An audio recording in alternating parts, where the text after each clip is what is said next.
Hace 2000 años, en una tierra lejana, las costumbres alrededor de la muerte eran muy diferentes a las nuestras. Algunas de ellas podrían ayudarnos a entender uno de los relatos más impactantes de la historia, la sepultura de Jesús de Nazaret.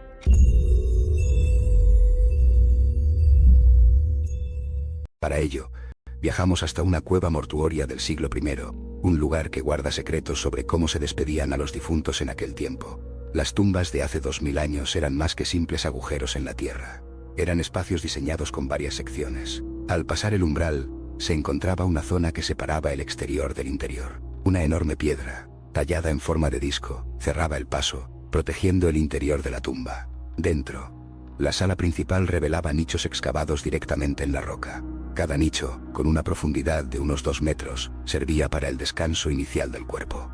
Pero este primer descanso era temporal. Había un pequeño pasillo, a menudo tan bajo que obligaba a agacharse, que conducía a una segunda habitación. Esta era la sala del descanso definitivo. La tradición indicaba que, tras depositar el cuerpo en un nicho, se esperaban 12 meses. Durante ese tiempo el cuerpo se consumía, dejando solo los huesos. Cuando el año había pasado, los familiares regresaban a la cueva. Recolectaban cuidadosamente los huesos, un acto conocido en la tradición judía como Yom Liutamot, el día de la recolección de los huesos.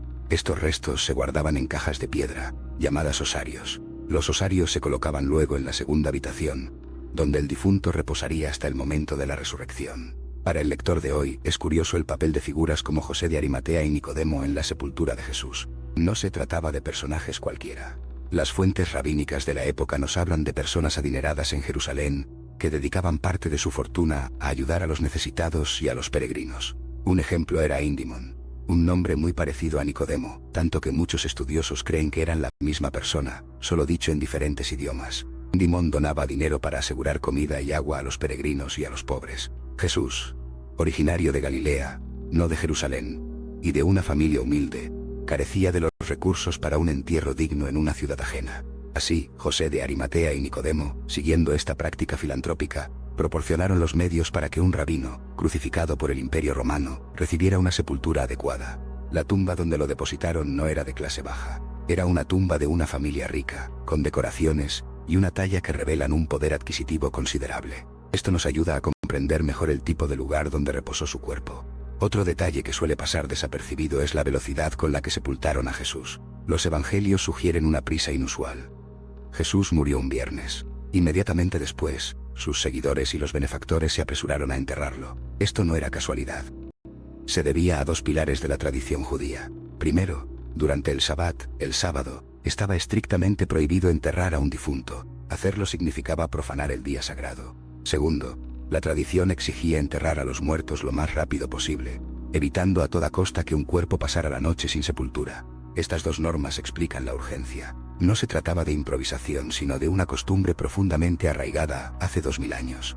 Y aquí llegamos a la gran pregunta: ¿por qué regresar a la tumba de Jesús al cabo de 3 días? La tradición cristiana relata que al tercer día, su tumba estaba abierta y él había resucitado. Más allá de las explicaciones teológicas, las fuentes judías nos ofrecen un contexto fascinante. Había una costumbre: visitar la tumba del difunto durante los primeros 3 días. El motivo: asegurarse de que la persona estuviera realmente muerta y no hubiera sido enterrada viva por error. El Talmud, un texto clave de la tradición judía, narra el caso de alguien que, tras 3 días, se descubrió que había sido enterrado por error. Se levantó, vivió 25 años más y tuvo hijos. Esta práctica ancestral podría ser la clave para entender por qué los discípulos volvieron a la tumba de Jesús después de 3 días. A esto se suma otra creencia judía sobre el alma. Se decía que el alma se separa del cuerpo en el momento de la muerte, pero inicialmente está confundida, ligada a la vida terrenal. Por eso la prisa en el entierro y liberar el alma para que regrese al cielo. Pero, además, durante los primeros 3 días, el alma, en su confusión, todavía intentaba volver al cuerpo. Era solo al tercer día, al ver el cuerpo empezar a descomponerse, cuando el alma finalmente asimilaba su separación y emprendía su camino definitivo. La idea de esos 3 días, de la visita para confirmar la muerte, y del alma que finalmente se libera, no parece una casualidad. Todos estos detalles se entrelazan con la historia de Jesús, un hombre profundamente enraizado en su contexto judío. Entender estas prácticas y creencias de hace 2000 años no solo enriquece nuestra visión de la historia, sino que nos permite ver con otros ojos los relatos que creíamos conocer. La tumba, el proceso de entierro, la prisa, la generosidad de extraños y el retorno al tercer día. Todo adquiere un nuevo significado cuando comprendemos la atmósfera judía en la que Jesús vivió su vida y afrontó su sepultura. Son piezas de un rompecabezas que, al encajarse, revelan una imagen más completa y sorprendente.